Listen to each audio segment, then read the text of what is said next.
Welcome back to the day. Today, we're diving deep into the explosive spoilers for the next 2 episodes airing on Tuesday and Wednesday, packed with corporate showdowns, hidden schemes, family dilemmas, and mounting suspicions that will keep you on the edge of your seat. Let's kick things off with the intensifying corporate warfare that's shaking up Salem's power players. Xander Cook, portrayed by the ever-charismatic Paul Telfer, finds himself in a heated standoff alongside Alex Kyriakis, Robert Scott Wilson, Philip Kyriakis, John Paul Lavoisier, and Brady Black, Eric Martsolf. They're all huddled together, dissecting Tony DiMera's, Theo Penglis, aggressive bid to seize control of Titan Industries. Imagine the room thick with tension. Xander's sharp wit clashing against Alex's calculated ambition, while Philip's impulsive nature adds fuel to the fire, and Brady's moral compass tries to steer the chaos. This isn't just a business meeting. It's a battlefield where old rivalries resurface, like the lingering bad blood from past betrayals in the Kyriakis family empire. As they debate Tony's offer, which promises lucrative deals but threatens to dismantle Victor's legacy, the group uncovers layers of deceit that could shift alliances overnight.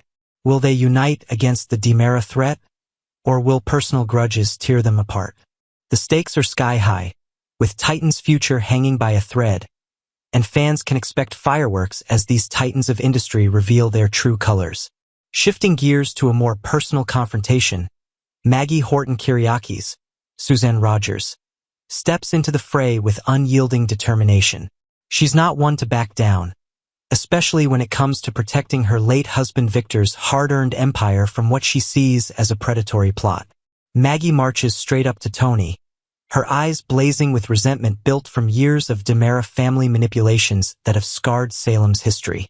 Picture her voice steady but laced with emotion as she accuses him of exploiting vulnerabilities in Titan structure, perhaps drawing on memories of Victor's own ruthless tactics that once kept the company afloat. Tony, ever the suave operator, might counter with charm and justifications, claiming it's all fair game in the cutthroat world of corporate takeovers. But Maggie digs deeper, questioning his motives. Could this be tied to lingering DiMera grudges, or a bid to expand their shadowy influence?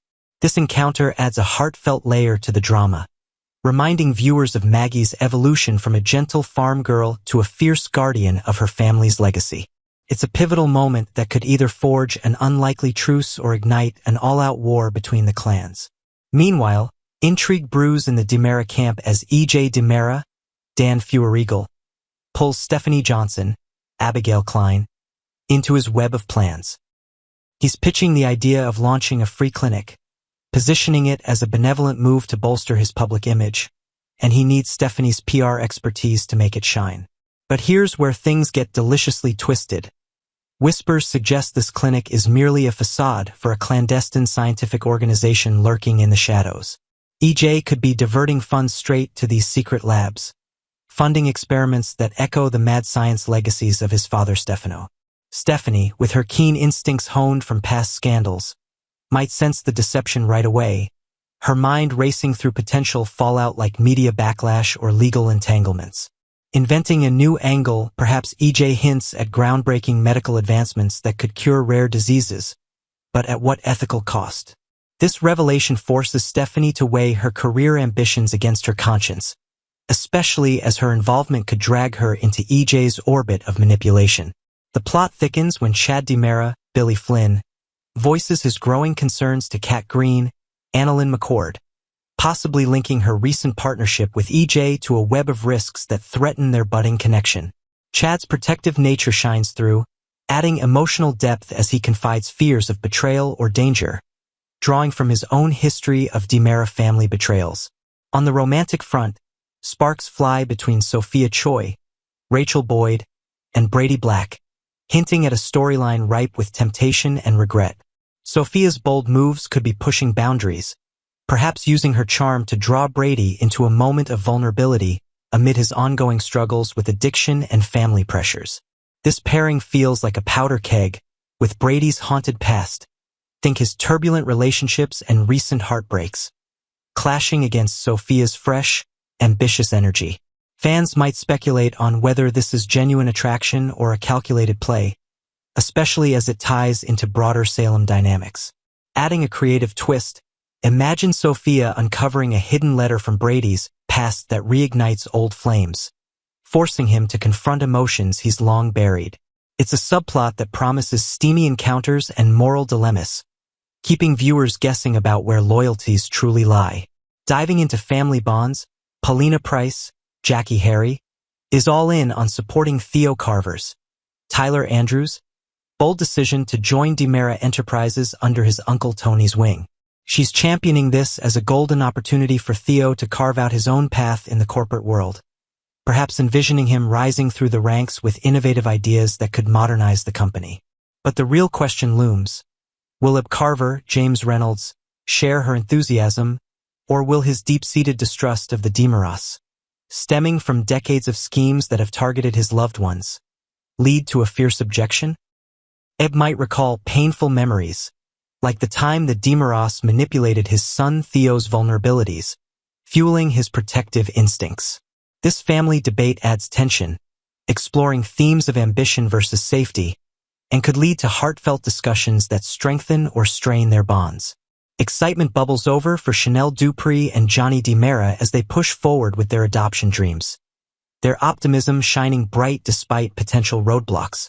They're envisioning a future filled with lullabies and family milestones, but obstacles emerge, including interference from Rafe Hernandez, Galen Gehring, who insists on holding things up until DNA results clarify if the baby in question is connected to Tate Black. This twist introduces suspense. Could a shocking paternity reveal upend their plans, echoing classic soap opera tropes of hidden lineages? Chanel and Johnny's journey might include tender moments of planning nursery decor or dreaming about holidays, but Rafe's cautionary stance, born from his law enforcement background and paternal protectiveness, adds realism and conflict. Inventing an element, perhaps they consult a specialist who uncovers surprising family ties, heightening the drama and testing their resilience as a couple. In a warmer, more supportive corner of Salem, Julie Williams, Susan Seaforth Hayes, steps up to encourage her dear friend, the local bookstore owner, about pursuing his dream of buying the store outright. Julie's timeless wisdom shines as she shares stories from her own life, like navigating the Horton family's ups and downs, to inspire him. This subplot feels like a breath of fresh air amid the chaos, highlighting themes of friendship and second chances. Maybe the owner reveals a hidden passion for rare books that could turn the store into a community hub. Finally, Kayla Brady, Mary Beth Evans, picks up on Stephanie's mounting anxiety, which could stem from multiple sources. Her involvement in hospital expansion plans, the pressures of promoting her latest book, or an eerie sense of being watched by an unknown stalker. Kayla, with her medical expertise and maternal intuition, might probe gently, uncovering fears tied to Stephanie's past traumas or current entanglements. Adding depth, perhaps Stephanie confides in a late-night chat about vivid nightmares of surveillance, tying into larger mysteries in Salem. This thread builds suspense, leaving us wondering if a shadowy figure from the past is closing in. There you have it, folks. These spoilers promise a whirlwind of drama that Days of Our Lives does best. Stay tuned for more updates, and don't forget to like and subscribe for all the latest on your favorite Salem stories. Part 2. We take a closer look at the latest emotional storm sweeping through Salem, one that has left viewers stunned and asking, are Holly and Tate really finished? What began as an ordinary night quickly turned into a whirlwind of secrets, accusations, punches, and heartbreak, all playing out in front of shocked onlookers. For longtime fans who have followed every twist in this young couple's relationship, the events at the bar may mark the beginning of the end. Let's walk step by step through the drama and uncover how it all spiraled so wildly out of control. A bar, a request, and a suspicious entrance. The evening began innocently enough. Holly found herself at the bar, keeping a low profile while Ari, one of Salem's more ambitious young women, approached the bartender with an unusual request. Ari wasn't there for a drink, at least not at first. She was asking about an internship, hoping to gain experience and maybe even use it as a stepping stone into bigger things. Holly observed quietly, perhaps even admiring Ari's determination. But then the entire atmosphere shifted. The doors opened, and in walked Sophia. Fans immediately noticed her new look, sharper, colder, with an almost scheming edge to her appearance. Gone was the softer image. In its place stood a young woman radiating confidence, mystery, and a hint of danger. Ari's entire demeanor changed in that instant. Whatever words she had on her lips were swallowed down, and silence fell between her and Holly. It was as if Sophia's presence sucked the air out of the room. Secrets and subtle questions.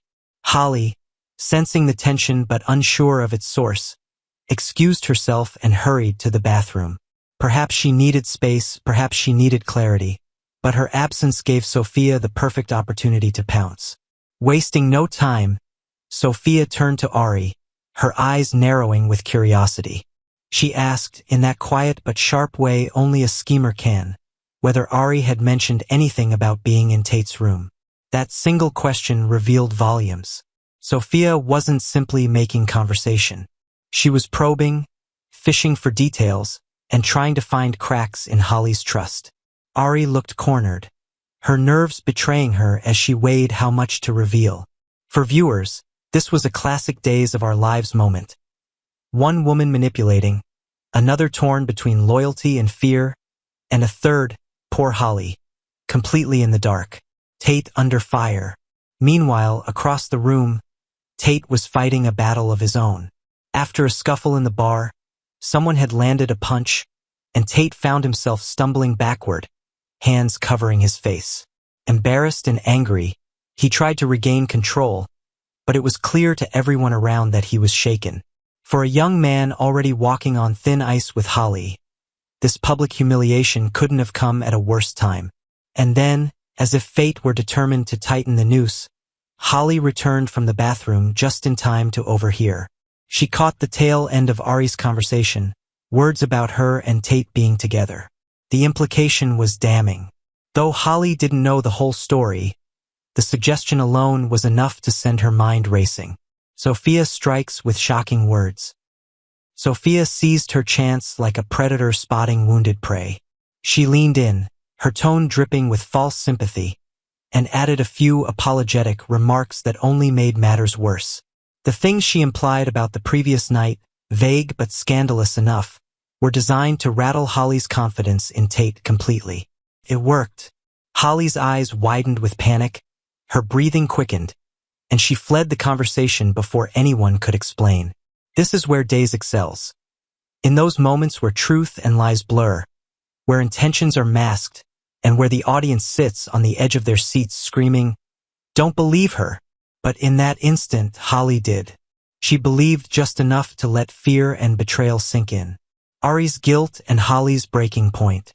When Holly finally slowed down, Ari followed, her conscience gnawing at her. She apologized for not telling Holly earlier about what she had witnessed the night before. Ari insisted she only kept quiet to avoid hurting her friend. Her words were soft, even sincere, but to Holly, they only confirmed the nightmare. If Ari was apologizing now, then something truly must have happened. At that exact moment, Tate appeared, bruised from the earlier punch and desperate to explain. He walked straight toward Holly with urgency in his voice. He wanted to talk, to clear the air, to salvage what he could. But Holly's emotions had already reached a breaking point. Without hesitation, she balled her fist and struck. The sound of her punch connecting with Tate's nose echoed through the bar, drawing gasps and even some stunned laughter from the extras around them. Fans watching at home could almost feel the impact. For those who follow the actors off-screen, Leo Howard, Tate, and Ashley Puzimis, Holly later shared playful comments about the filming of that dramatic punch, proof that even behind the scenes, the moment was as unforgettable as it appeared. The final blow, "We're done." The physical punch was only the beginning. What truly shattered Tate was what came next. Holly, voice trembling but fierce, screamed at him before he could even utter a word of defense. Her pain, her anger, and her sense of betrayal poured out in every syllable as she declared that they were finished. Done. Over. She didn't wait for Tate's side of the story. She didn't want explanations. With her heart in pieces and her faith destroyed, Holly turned and stormed out, leaving Tate standing alone, clutching his nose and his pride. The bar fell into stunned silence, broken only by the murmurs of extras who had just witnessed one of Salem's most public and dramatic breakups in months. What comes next? So now, the question remains. Are Holly and Tate truly finished, or is this just another painful chapter in their complicated love story? In Salem, nothing is ever simple. Sophia's manipulations, Ari's guilty conscience, and Tate's desperate need to be heard all promise that this drama is far from over. For now, though, Holly's words ring final. She has walked away. Tate has been left bruised, both physically and emotionally. And Sophia? She's lurking in the background, her satisfied smirk suggesting that everything is going exactly according to her plan.